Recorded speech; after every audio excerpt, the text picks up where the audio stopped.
Hello LinkedIn and hello YouTube. My name is Mike Flanagan and this is the redo of activity codes because the last video was apparently 13 and a half minutes and there's no way it needs to be that long for a fairly straightforward concept. So let's get to it.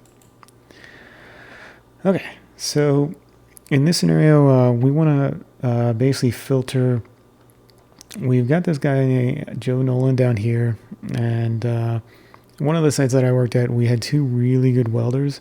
We didn't actually code their activities that they were on, but we definitely requested one or both of them on our jobs if we could get them, because they were really good at what they did. So let's say in the situation that we did actually code and we did want to find out what activities Joe is working on. So the activity code right there is responsibility, and it's Joe Nolan.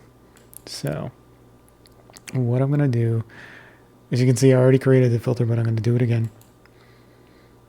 We'll call this Joe's Jobs. How about that?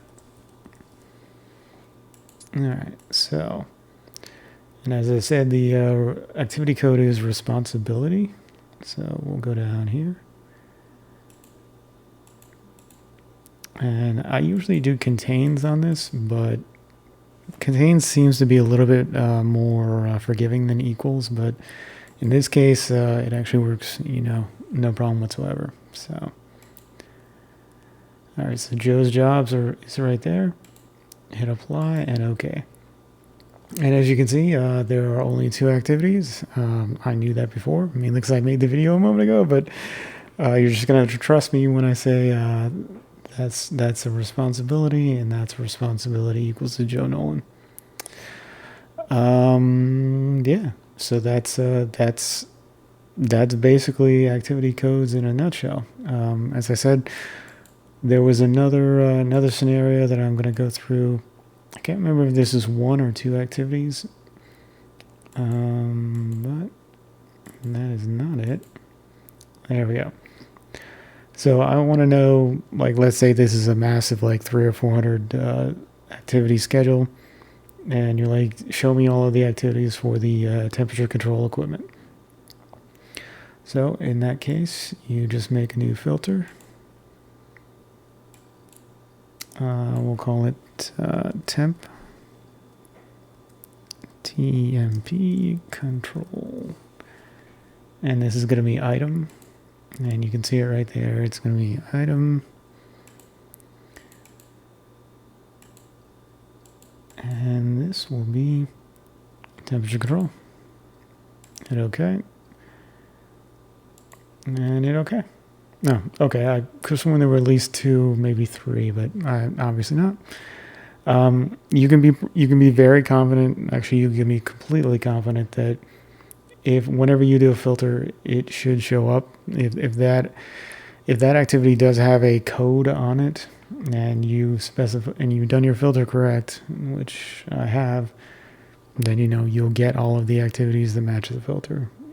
P6 is definitely good like that. So, but yeah, that's activity codes in a nutshell. It's just a way to filter activities.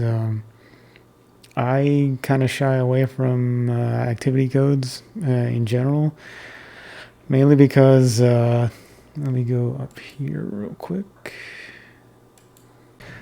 Yeah, so generally speaking, global codes are where you'd kind of prefer to do sort of the code management if you can.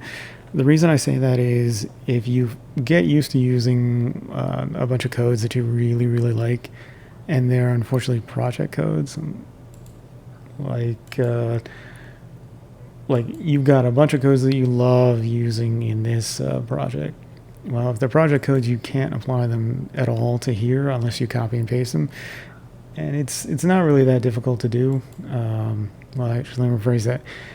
It can be difficult to do. Basically, it's do you have the permissions to do it, and that's what I found often as a contractor is that I don't. So for me, I just got really good at doing filters. So it's like I will filter the heck out of activities before I do an activity code. Now, if you're lucky enough to get the permissions and you can do whatever you want, then hey, awesome. It's very easy to do, as you can see. But yeah, if you can't, then I stick with filters. But as I said, I mean that's another straightforward concept. It's just a way to organize activities, and yeah. If you've got any questions, feel free to leave them in the comments on LinkedIn below. Thanks.